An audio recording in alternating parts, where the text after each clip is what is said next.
फिर अल्टीमेटली खुराक पहुंचती है जेजनम में। जेजनम है second part of small intestine. Duodenum से इलियम तक, यानी डुओडिनम पहला हिस्सा था, जेजनम दूसरा, और एंड में इलियम है, तो दरमियान में जेजनम है। तकरीबन 2.4 मीटर लंबी होती है, यानी कि आपसे ऑलमोस्ट डबल है लंबाई में। और स्मॉल इंटेस्टाइन का 2/5 यानी कि 5 टुकड़े कर लें तो उनमें से 2 टुकड़े सिर्फ यही है। अब जो डुओडिनम से अनडाइजेस्टेड फूड आता है वो यहाँ जेजनम में आएगा, और फिर उसकी कंप्लीट ब्रेकडाउन, यानी कि यहाँ से गुजरते गुजरते उसकी कंप्लीट ब्रेकडाउन हो जाएगी। इतना टाइम फूड को मिल जाएगा कि वो अच्छी तरह डाइजेस्ट हो जाए, स्मॉलेस्ट पॉसिबल यूनिट्स में कन्वर्ट हो जाए, यानी कि जितनी प्रोटीन होगी वो अमीनो एसिड्स में कन्वर्ट हो जाएगी, जितने जनाब आपके कार्बोहाइड्रेट्स थे वो माल्टोज में कन्वर्ट हो जाएंगे या ग्लूकोज में कन्वर्ट हो जाएंगे। सुक्रोज थी तो वो कन्वर्ट हो जाएगी ग्लूकोज में और फ्रुक्टोज में। तो हर चीज छोटे छोटे यूनिट्स के अंदर टूट जाएगी।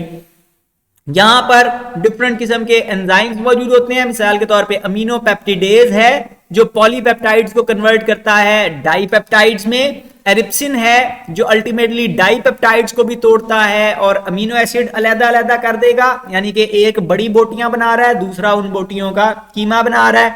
तो सारे एंजाइम्स यहाँ पे मौजूद हैं। फिर लाइपेज है जो फैट्स को डाइजेस्ट करता है, फैटी एसिड और ग्लिसरॉल अलग अलग कर देता है। माल्टेज एंजाइम है जो स्टार्च को तोड़ तोड़ के, अब तक आप माल्टोज बना रहे थे तो माल्टेज माल्टोज को तोड़ेगा और उससे ग्लूकोज अलग करेगा। इसी तरह लैक्टेज एंजाइम है जो लैक्टोज को तोड़ेगा। दूध के अंदर जो शुगर थी, अगर आपने दूध पिया हुआ है या दही खाई है तो उसको ग्लूकोज और गैलेक्टोज में कन्वर्ट करेगा। इसी तरह सुक्रेज एंजाइम होगा जो सुक्रोज चीनी जो आपने खाई है उससे ग्लूकोज और फ्रुक्टोज अलग करेगा। तो सारे बड़े बड़े टुकड़ों को, जो दरमियाने टुकड़े बने थे अब तक, उनको छोटे टुकड़ों में तब्दील करने के लिए एंजाइम्स आपके पास यहां मौजूद हैं।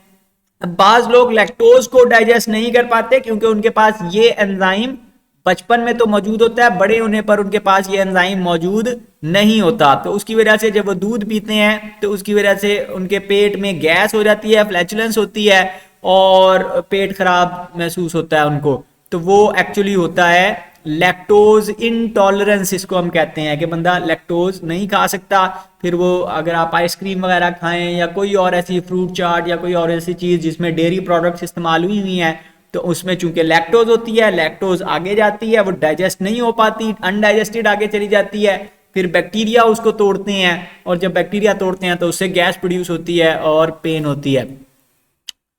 फिर अल्टीमेटली फूड पहुंच जाएगी स्मॉल इंटेस्टाइन के आखिरी हिस्से में जिसको हम कहते हैं इलियम। अब इलियम में एब्जॉर्प्शन का काम होना है। फूड ने जितना टूटना था सारी टूट चुकी है, छोटे छोटे हिस्सों में कन्वर्ट हो गई है और अब उसको एब्जॉर्ब करना शुरू कर देंगे छोटे टुकड़ों को।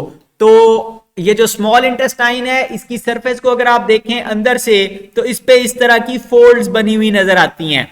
ठीक है, जिस तरह तौलिए के ऊपर फोल्ड्स बनी हुई होती हैं तो सेम उसी तरह इसके ऊपर भी सरफेस के ऊपर फोल्ड्स बनी हुई हैं और देखने में वेलवेट जैसी या वो तौलिए जैसी सरफेस इसकी महसूस होती है। स्मॉल फिंगर लाइक विल्लाई होते हैं, छोटे छोटे से उभार बने हुए हैं। उन उभारों को विल्लस सिंगुलर है, विल्लाई जमा है।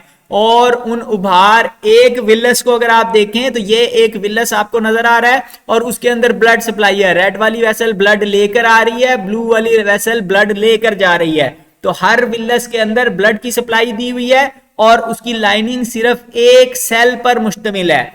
और उन सेल्स को भी आप देखेंगे तो वो उनके ऊपर भी छोटे छोटे से उभार बने हुए हैं जिनको माइक्रोविल्लाई कहते हैं। ठीक है, तो पहले तो स्मॉल इंटेस्टाइन है, लंबी सी है, फिर उस स्मॉल इंटेस्टाइन के अंदर भी उभार बनाकर उसका सरफेस एरिया बढ़ाया हुआ है।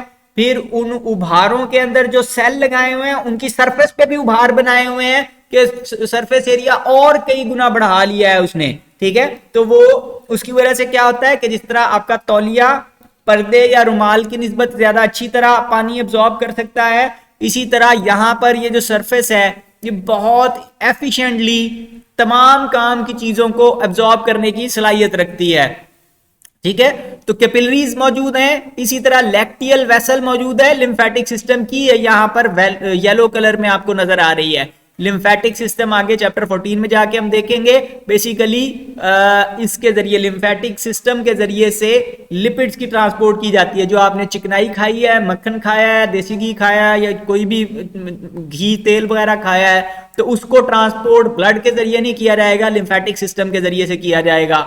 इसके ऊपर एपिथेलियम ने कवर किया हुआ है, ये यहाँ पे पिंक कलर के सेल्स नजर आ रहे हैं, और इन एपिथेलियल सेल्स को देखें तो उनकी सरफेस के ऊपर भी आपको माइक्रोविलाई बने हुए नजर आते हैं।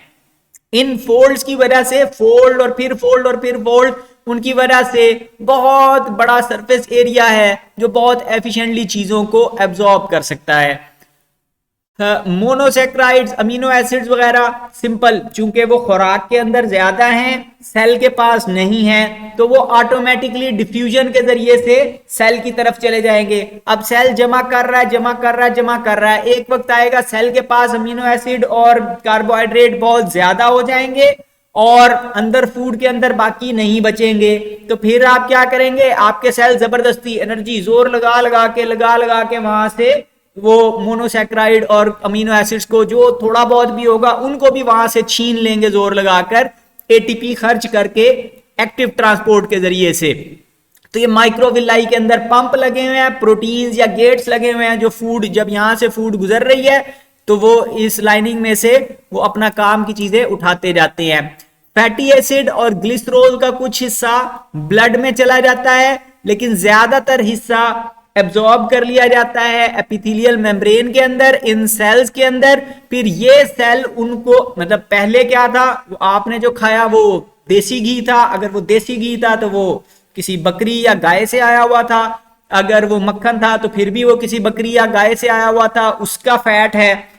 या अगर आपने मतलब तेल या वो खाया है, जो डालडा वाला घी, वनस्पति घी खाया है, तो वो किसी पौधे से आया हुआ है, तो वो उन पौधों के या उन जानवरों के फैट हैं, उनको आपने तोड़ा और उनमें से आपने फैटी एसिड अलहदा कर लिया, ग्लिसरॉल अलहदा कर लिया।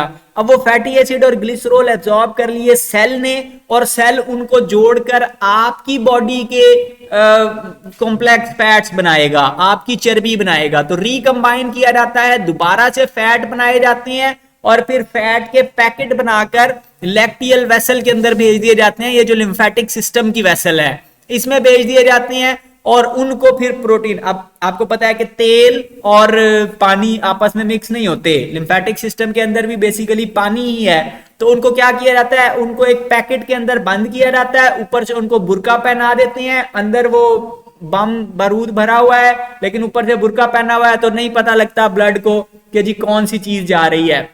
तो वो पूरा ट्रक लोडेड होता है आपके फैट चिकनाइयों से, और लेकिन बाहर की तरफ जो खौल पहना हुआ है वो खौल एक्चुअली प्रोटीन का है। उनको लगता है कि ठीक है प्रोटीन जा रही है, कोई मसला नहीं है, तो वो प्रोटीन्स पानी के साथ भी इंटरेक्ट कर सकती हैं। प्रोटीन्स की कमाल की बात यह है कि बाहर वाली साइड पानी के साथ इंटरेक्ट कर रही है, हाइड्रोफिलिक है, अंदर वाली साइड लिपिड्स के साथ इंटरेक्ट कर रही है, वो हाइड्रोफोबिक हिस्सा है। तो सारे हाइड्रोफोबिक हिस्सों ने खौल बनाया हुआ है, बाहर वाला कवर जो है वो हाइड्रोफिलिक है, देखने में मासूम लगते हैं, फलों का ट्रक लगता है, और वो जा रहा है आराम सुकून से।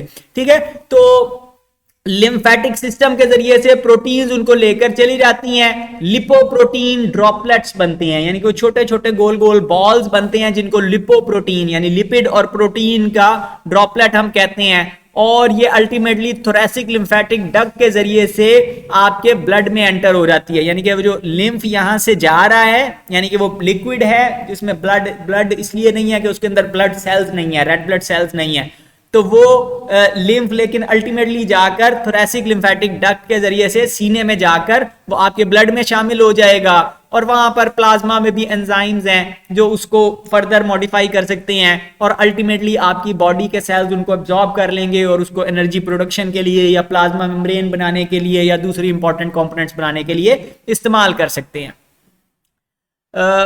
अब जब ये खुराक गुजर रही होती है इंटेस्टाइन से, तो उस दौरान में मुसलसल आपकी अपनी बॉडी, जब आप चबा रहे हैं तो आपके मुंह के सेल्स फूड के वो बोलस के अंदर शामिल हो जाएंगे, आपके स्टमक से गुजर रहे हैं तो स्टमक तो वैसे ही बड़ा जोर लगाता है, बहुत ज्यादा उसको मसलता है, तो उस दौरान में स्टमक के सेल्स भी उतर सकते हैं। जब वो स्मॉल इंटेस्टाइन में से गुजर रही है तो वहां से भी सेल्स मुसलसल उतर रहे हैं। तो बहुत सारी चीजें जो आप डाइजेस्ट कर रहे हैं वो आपके अपने ही सेल्स हैं, तो उन सेल्स को फिर मुसलसल नए सेल्स से रिप्लेस करना पड़ता है। जो पुराने सेल खत्म हो गए उनकी जगह नए सेल लाए जाते हैं, और बहरहाल खुराक को एलिमेंट्री कैनाल के लॉन्ग पुश करते रहते हैं। नॉर्मल पेरिस्टाल्टिक मूवमेंट फूड को पुश करती जाती है, यहां तक के इलियोकोलिक स्फिंक्टर तक पहुंच जाते हैं। इलियोकोलिक स्फिंक्टर, ये इलियम और कोलॉन के दरमियान में स्फिंक्टर मौजूद है, यानी कि वो रिंग ऑफ मसल्स है जो कंट्रोल करता है कि खुराक को कब आगे भेजना है। वहां पे एक गार्ड बैठा हुआ है, तो ये थोड़ी थोड़ी अमाउंट को लार्ज इंटेस्टाइन यानी कोलॉन में भेजता है।